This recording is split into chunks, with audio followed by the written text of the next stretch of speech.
We'll guide you through how to create motion graphics in Blender. If you find this helpful, consider subscribing and liking the video.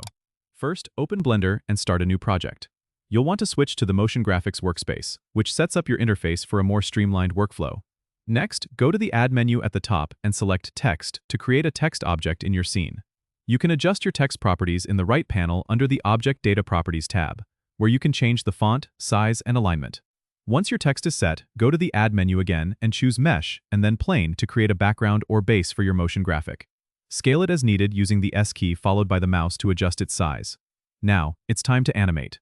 Select your text, then open the Animation tab and insert keyframes for location, rotation, or scale by pressing I over the timeline.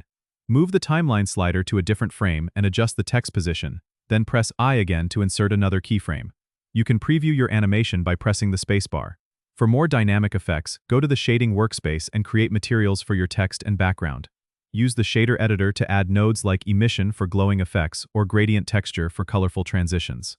Finally, to export your motion graphic, go to the Render menu, choose Render Animation, and select your preferred output format under the Output Properties tab.